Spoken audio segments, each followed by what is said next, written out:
मी सध्या उभा आहे साखर कारखान्याच्या गोडाऊनच्या जवळ.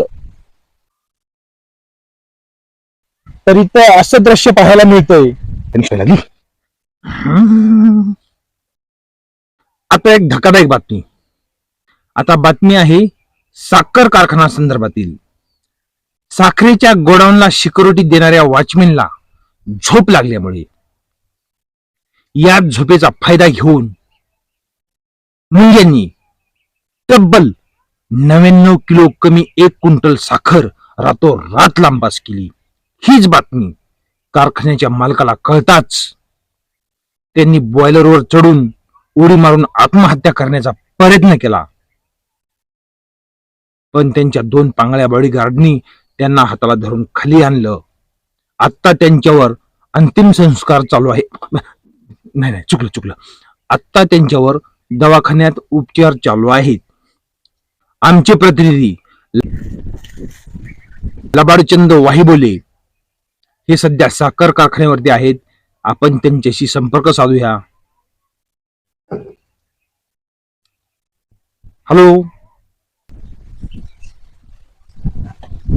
हॅलो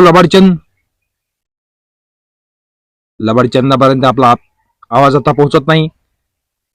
आपण एका क्षणानंतर ट्रायल घेऊया. हॅलो लबाडचंद. गोल्या छोल्या. लबाडचंद, तू सध्या साखर कारखान्यावरती आहेस. नेमकी काय तिथली परिस्थिती? कशा प्रकारे एवढी मोठी हानी झाली? इथे बातमी अशी घडलेली आहे साखर कारखान्यावरती. मी सध्या उभा आहे साखर कारखान्याच्या गोडाऊनच्या जवळ. तर इथं असं दृश्य पाहायला मिळतंय की वॉचमॅन जे समजा साखर सांभाळण्यासाठी रात्रभर असतो, याला मध्यरात्री झोप लागली आणि या झोपेचा फायदा मुंग्यांनी घेतला.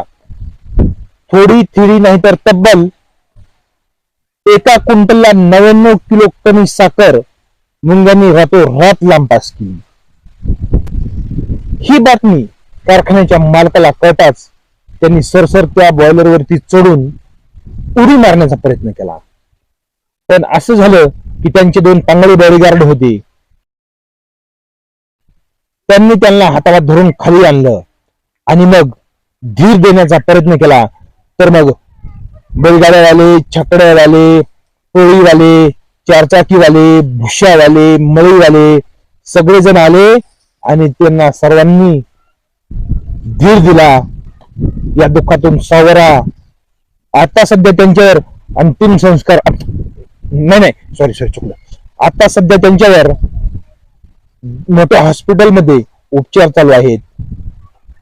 कारण एवढा मोठा दंड ते सहन करू शकतील का, असं सर्वांचं मजुरांचं म्हणणं आहे. जेवढी माहिती मला मिळाली, इथे बघ सगळं कारखान्यावरती शुकशुकाटाचं वातावरण पाहायला मिळतंय. कारण इथे माणूसही पाहायला नाही. फक्त मी सध्या आहे साखरेच्या गोडाऊन जवळ उभा. कॅमेरामॅन अशोक डोंगरेसह मी लबाडचंद वाहिबोले, मी टाइम पास चॅनल, डोंगरेवाडी. तर आताच आपण लबाडचंद यांच्या तोंडून सर्व काही हकीकत ऐकली. याच दंडादोषातून साखर कारखान्याच्या मालकाला बळी हो, हीच ईश्वराचरणी प्रार्थना आपण करूया आणि आजचं बातमीपत्रक इथेच थांबूया. भेटूया उद्या सकाळी 42:42 तोपर्यंत करा जेवण. तुम्ही बी, मी बी करतो.